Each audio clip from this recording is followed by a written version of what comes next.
حضرت عائشہ صدیقہ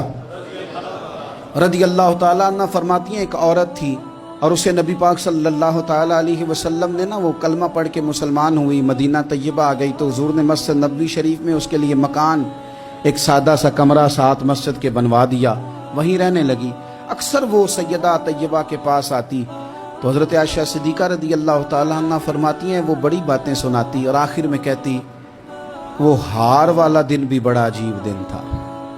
اور میرے رب کی قدرتوں کا دن تھا، وہ بھی بڑا عجیب دن تھا۔ سیدہ عائشہ صدیقہ رضی اللہ تعالیٰ عنہ ایک دن فرمانے لگی کہ تو ہار والے دن کا بڑا ذکر کرتی ہے، وہ کیا دن تھا؟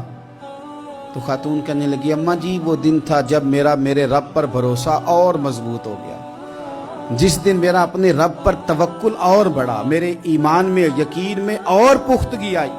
کہنے لگی میں ایک گھر کی کنیز تھی، نوکرانی تھی، اس گھر میں ایک بچی تھی جس کے پاس سونے چاندی ہیرے جواہرات کا ہار تھا۔ اس زمانے میں چمڑے کے اوپر لوگ ہیرے جواہرات لگاتے تھے، کئی دفعہ سرخ رنگ کے چمڑے پہ لگائے جاتے تھے، وہ بچی پہنتی تھی تو کہتی ہوں بچی کے اس نے اتار کے رکھا یا اس سے گرا وہ ہار تو چیل اسے اٹھا کے لے گئی گوشت سمجھ کے اور میرے سامنے اٹھا کے لے گئی۔ گھر والوں نے مجھ سے پوچھا، یہ بخاری میں موجود ہے، گھر والوں نے پوچھا مجھ سے کہ وہ ہار کہاں ہے تو میں نے کہا چیل اٹھا کے لے گئی۔ گھر میں کچھ چوری ہو جائے تو سب سے پہلا الزام کس پہ لگتا ہے؟ ملازمین پہ۔ کہتے انہوں نے مجھے بڑا مارا، بڑی تکلیف تھی، حتیٰ کہ میری شرمگاہ تک کی تلاشی، میری عزت اتنی خراب کی میں بتا نہیں سکتی۔ میں نے اپنی زندگی میں ایک واقعہ دیکھا، ایک امیر گھر میں چوری ہو گئی، ملازم کو اتنا مارا کہ وہ چارپائی پہ پڑ گیا، پولیس والوں سے اتنی مار پڑوائی گئی کہ وہ بیچارہ چارپائی پہ پڑ گیا اور پھر وہ اتنا بیمار ہوا اور کچھ دنوں کے بعد پتہ چل گیا کہ چور تو اپنا بیٹا ہے ان کا، پھر اس کا انتقال ہو گیا۔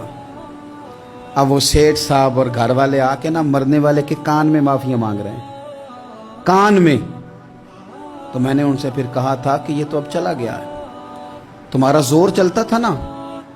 تو تم نے قانون خریدا اور تم نے اسے جتنا ہو سکا تم نے اسے مار پڑوائی، تمہارے پاس جو عدالتیں تھی تم نے وہاں کاروائی کی، اب ایک عدالت قیامت کے دن لگے گی۔ یہ کمزور تھا نا، کچھ کر نہیں سکا۔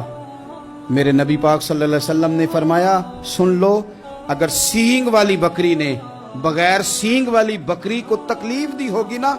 تو قیامت کے دن اسے بھی بدلہ دینا پڑے گا کہ تیرے پاس سینگ تھے اور تو نے اسے مارا تھا۔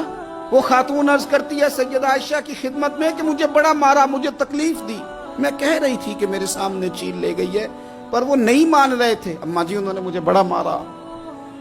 حضرت عائشہ صدیقہ کہتی ہیں پھر کیا ہوا؟ کہنے لگی اماں جی جب کوئی میرا مددگار نہ رہا، مجھے تکلیف دے رہے تھے، رسوا کر رہے تھے، تو میں نے اپنے رب سے مدد چاہی، میرے رب کی طرف میں نے توجہ کی، میں نے کہا مالک اب تو ہی میرا مددگار ہے۔ کہتی ہے وہ مجھے مار رہے تھے تو وہ چیل جو ہار لے گئی تھی وہی لے کے واپس آ گئی اور ہمارے سروں کے قریب لا کے اس نے جب اس ہار کو پھینکا وہ مجھے چھوڑ کے سائیڈ پہ ہوئے، وہ میری بے گناہی جان گئے، لیکن آپ کو بتاؤں اس دن سے میرا اپنے رب پر یقین اور بڑھ گیا۔ مجھے سمجھ آ گئی کہ جب انسان پورا ٹوٹ جاتا ہے اور جب کوئی چاروں جانب اس کا مددگار نہیں ہوتا تو رب تو ہوتا ہے نا، اللہ تو اس کا مددگار ہوتا ہے نا،